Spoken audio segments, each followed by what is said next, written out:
Bismillahirrahmanirrahim. Assalamualaikum warahmatullahi wabarakatuh. Selamat pagi anak-anak, sehat semuanya ya. Hari ini kita akan belajar tentang tema 1, subtema 1 tentang pembahasan bahasa Indonesia. Kita akan belajar tentang gagasan pokok dan gagasan pendukung. Untuk lebih jelasnya kita akan lihat video berikut ini.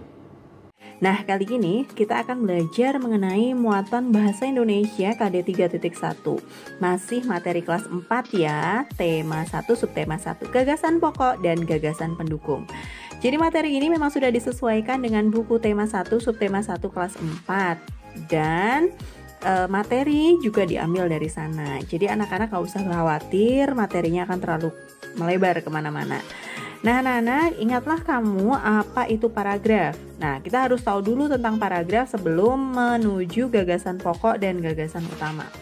Jadi paragraf adalah kumpulan dari kalimat-kalimat yang berisi tentang satu ide pokok atau gagasan utama dan gagasan pendukung. Jadi dalam paragraf itu ada gagasan pokoknya, ada juga gagasan pendukungnya. Nah, paragraf yang baik itu memiliki beberapa unsur. 1, gagasan utama yang menjadi dasarnya ya.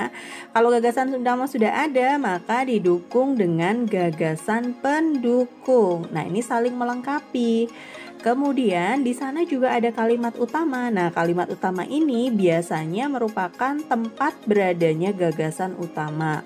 Ada juga kalimat pendukung, yaitu adalah tempat adanya gagasan pendukung walaupun tidak semuanya.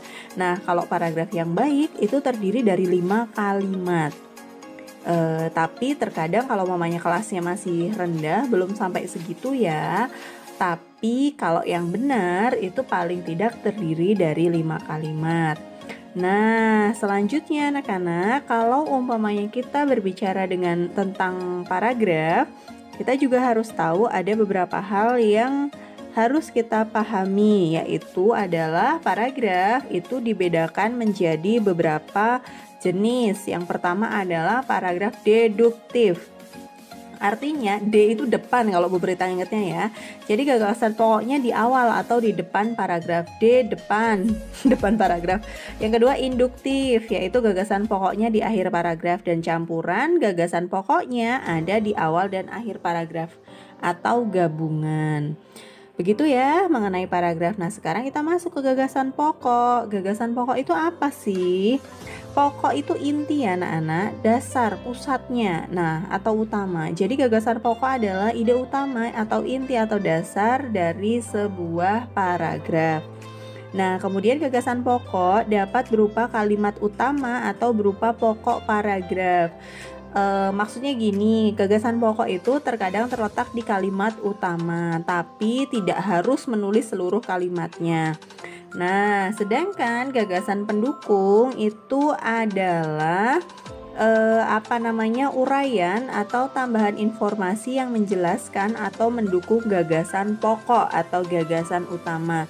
Jadi intinya tadi didukung oleh gagasan pendukung yang berada entah itu di depan atau di belakangnya, tergantung si menulisnya. Nah, gagasan pendukung itu biasanya terdiri dari lebih dari satu kalimat, jadi tidak cuma satu, karena untuk menjelaskan gagasan pokok di awal tadi. Nah, kemudian bagaimana caranya menentukan gagasan pokok dan gagasan pendukung? Yang jelas yang harus kalian lakukan adalah baca paragrafnya dengan cepat, cermat, dan saksama.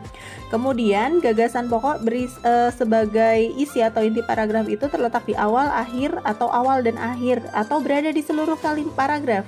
Nah, terkadang gagasan pokoknya ada pada kalimat utama dalam paragraf tersebut. Jadi kalian amati di awalnya, akhirnya, atau di awal dan akhir paragrafnya. Nanti bisa ketemu di mana letak dari gagasan pokok dan gagasan pendukung. Biasanya kebanyakan berada di awal paragraf, tapi itu tidak menjamin ya. Jadi memang harus dibaca dengan cermat. Nah, kemudian yang selanjutnya adalah jika sudah ditemukan, maka kalian tulis gagasan pokoknya. Kalau gagasan pokoknya ketemu, baru ditulis gagasan pendukungnya. Nah, ini Bu Prita sudah berikan contoh nih. Soalnya menentukan gagasan pokok dan gagasan pendukung pada materi kelas 4. Tema 1, subtema 1, pembelajaran 4. Judulnya Tari Kipas Pakarena. Kita baca ya. Tari Kipas Pakarena merupakan kesenian tari yang berasal dari Goa, Sulawesi Selatan. Tarian ini sudah menjadi tradisi di kalangan masyarakat Goa yang merupakan bekas kerajaan Goa. Nah, yang manakah gagasan pokoknya? Kita lihat ini terdiri dari 2 kalimat. Sebenarnya bukan paragraf yang baik, tapi nggak apa-apa. Ini cuma contoh dan ada di buku ya. Jadi kalau kalimat utamanya jelas, yang atas itu kalimat utama, yang kalimat pertama itu kalimat utama, sedangkan yang kedua itu adalah kalimat pendukung. Nah, gagasan pokoknya atau ide pokoknya kita lihat dari kalimat pertama itu Tari Kipas Pakarena, itu gagasan pokoknya. Sedangkan kalimatnya, kalimat utamanya Tari Kipas Pakarena merupakan kesenian tari yang berasal dari Goa, Sulawesi Selatan.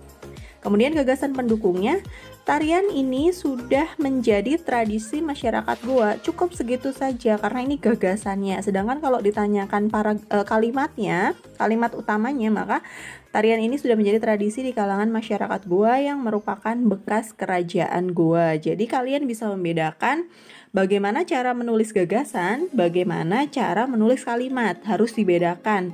Karena kalimat utama dengan gagasan utama itu berbeda, atau gagasan utama dan gagasan pokok dengan kalimat pokok itu berbeda. Jadi memang benar-benar harus dibedakan. Nah, seperti itu ya anak-anak. Oke anak-anak, setelah menyaksikan materi barusan, maka silakan pelajari dan kerjakan latihan yang ada di buku. Nanti hasilnya boleh dikirimkan lewat WA. Sekian daripada dan Assalamualaikum warahmatullahi wabarakatuh.